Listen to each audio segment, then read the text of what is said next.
2026 சட்டமன்ற தேர்தலில் திமுக சார்பில் போட்டியிட விரும்புவோருக்கான விருப்ப மனு விநியோகம் இன்று அக்கட்சியின் தலைமை அலுவலகமான அண்ணா அறிவாலயத்தில் தொடங்கியது. இதுகுறித்தான முழு விவரங்களோடு இணைந்திருக்கிறார் செய்தியாளர் மாணிக்கம். வணக்கம், விவரங்களை பகிரலாம்.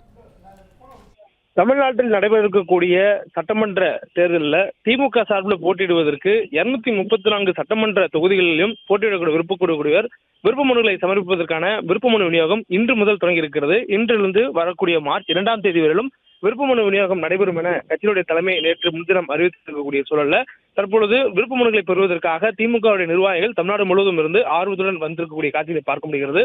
காலையில் 9 மணி அளவில் தொடங்கப்பட்ட நிலையில் 1 மணி நேரத்திற்குள்ளாக சுமார் 800க்கும் மேற்பட்ட விண்ணப்பங்கள் விநியோகமாகி இருக்கின்றன. தொடர்ந்து பெறப்பட்ட விண்ணப்பங்களை பூர்த்தி செய்து வழங்குவதற்கான ஏற்பாடுகளும் செய்யப்பட்டிருக்கின்றன. கட்சியின் சார்பில் தலைமை நிலை செயலாளர்கள் பூச்சி முருகன், துறைமுகம் காஜா, அதே போன்று திமுகவுடைய செய்தி தொடர்பு பிரிவினுடைய தலைவர் டி.கே. இளங்கோவன், திமுகவுடைய துணை அமைப்பு செயலாளர் ஆஸ்தின் உள்ளிட்டவர்களும் இந்த மனுக்களை பெற்றுக் கொள்கிறார்கள். அது பொது தொகுதியில் போட்டியிட விரும்புபவர்களுக்கான கட்டணமாக ரூபாய் 25,000 அதே நேரத்தில் மகளிர் மற்றும் தனித்தொகுதியில் போட்டியிட விரும்பக்கூடியவர்களுக்கு 15,000 விருப்ப மனு கட்டணமாக பெறப்படுகிறது. ஒரு மனுவை பெறுவதற்கு 1000 ரூபாய் கட்டணம் செலுத்தி மனுவை பெற வேண்டும். அதை பூர்த்தி செய்து கொடுப்பதற்கு தான் இந்த பொது தொகுதி மற்றும் தனித்தொகுதிக்கான அந்த தொகையை கட்ட வேண்டும் என்று திமுக தரப்பு சொல்லியிருக்கிறது.